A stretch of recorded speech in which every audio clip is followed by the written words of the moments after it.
Obviously a massive day on the calendar. Yeah, exciting day, obviously for footy for us, but yeah, the honouring the Anzacs on current and obviously past is a very special day for us. So yeah, very much looking forward to tomorrow. You took the boys to barracks, is that right? Or? Yeah, we've spent a fair bit of time this off season and even during the season with the 2 Commando Regiment here in Sydney. Yeah, we've spent some time at the barracks. Some of the guys have come in. We went up to the barracks, both at Randwick and at Paddington there. So yeah, it's been a special year for that. What do you get out of that? What do you learn in that instance? Yeah, there's a few different things. Obviously, learning the history of our area is really key, and then also learning the history of servicemen and women, and what's gone into us living the life that we lead. And a greater understanding of their sacrifice, and so that's been really important for on multiple occasions this year. What do you hope the players get out of it, like beyond that? And is it cliche to say, I hate the comparison of like sport and battle and all the rest of it, but like just for them as being under extreme circumstances on a footy field? Look, before that, it's not. It's about character of a person. That's what the lessons that before you even talk about footy and sport, it's how do you build the character of a person, and we've lent on them to pass on some of those. The other one's just the history of your place. Australia, New Zealand, the people that have gone before us, what have they given for us to be here? And so all of that's got nothing to do with sport. It's a history lesson for our players to learn a bit more, and we can do it through Anzac Day game and through the proximity of both Randwick, Paddington Barracks, but also the 2 Commando Regiment as well. So that's before we even get to footy. And then as they explain it, the servicemen and women, in this area as well, they love watching sport.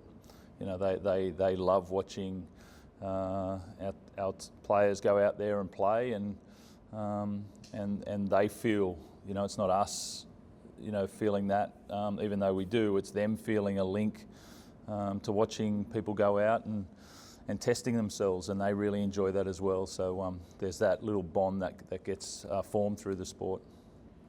Sam's back this week. Could you just talk to the process of getting him cleared to play? Because obviously he missed an extra week.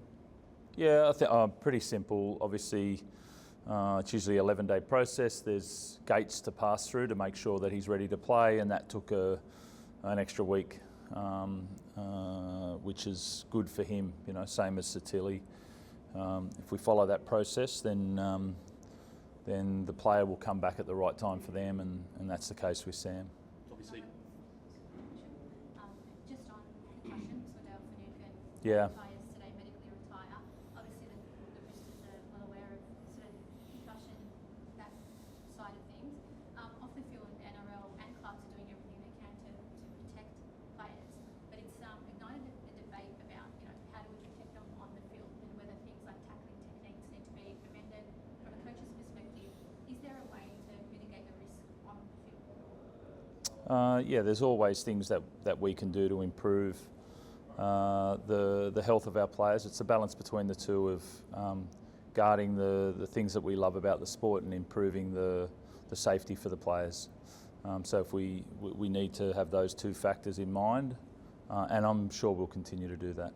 And also, I know the NRL is currently reviewing training as well, potentially introducing NFL-style mandate.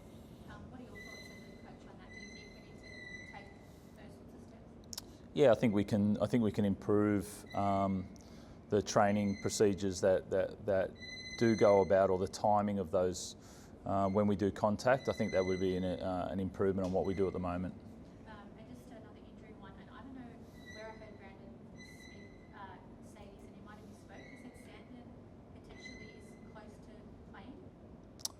Yeah, he's out of his brace, and he'll be back in the next couple of weeks, I'd think, which would be really good. Yeah, he's a few weeks away still. Yeah, he's still not back with in and around the team doing any of the physical work. He's doing his strength and he's doing his Alter G, but it's still a few weeks. Trying to ask about Teddy, but I mean, his place has been debated in the team and in the game at the moment. What's your take on it? Yeah, mine's been quite clear. I think he was the form player for the first month of the season. I think if anybody looks at the way the games were played, I think that was pretty clear. And then he copped the head knock and then missed the game and then came back and was below what he wanted. So I think one game was not what he wanted, but before that he was in really good form. So yeah, that's my view, and he'll keep being our captain and fullback, and let's prove him wrong. Does he deserve more respect? Yeah, I think you know my views on that about the respect of Teddy.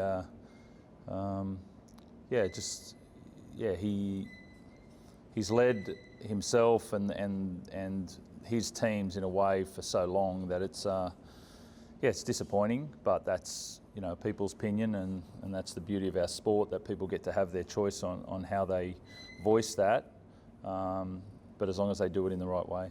Brandon Smith, has he taken up his option to stay at the club? Yeah, he took up his option maybe a week or two ago, so I'm not sure when that was completely decided. It might have been by the end of May, but yeah, Brandon will be with us next year. Is that a good thing?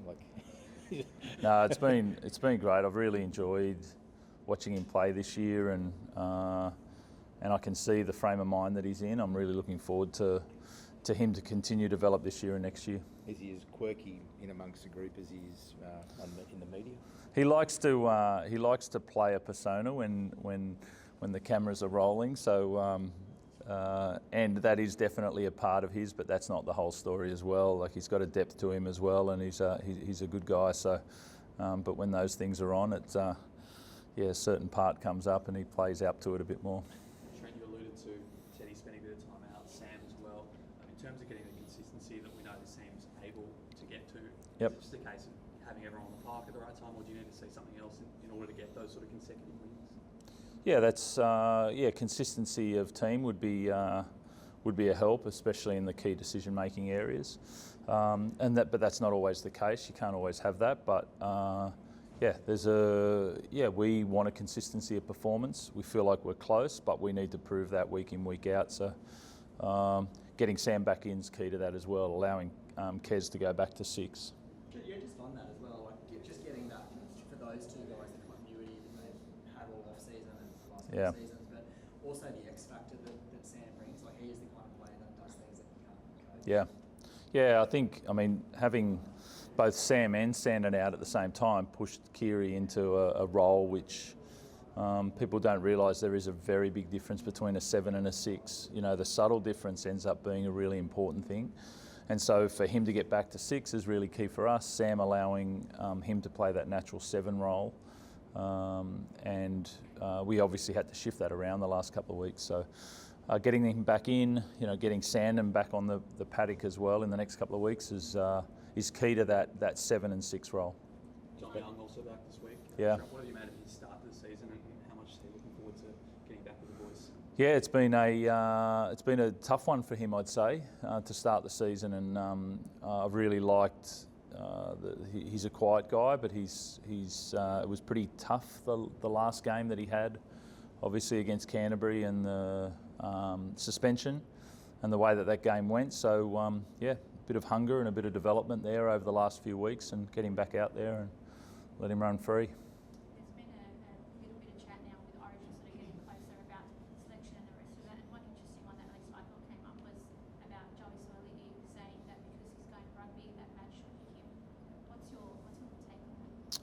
Yeah, I think anybody playing in the NRL this year, if they're playing, then they should be considered. And just a word on the Dragons. Flano spoke this morning, sort of saying, I think he said he hadn't coached an Anzac Day clash, maybe. No. Looking forward to it. They've been quite lucky this year. What are you expecting? Yeah, I expect quite a physical battle. They're always great clashes, Anzac Day, and so really looking forward to playing him. I feel like he's done a really good job with them, and looking forward to the challenge of that tomorrow.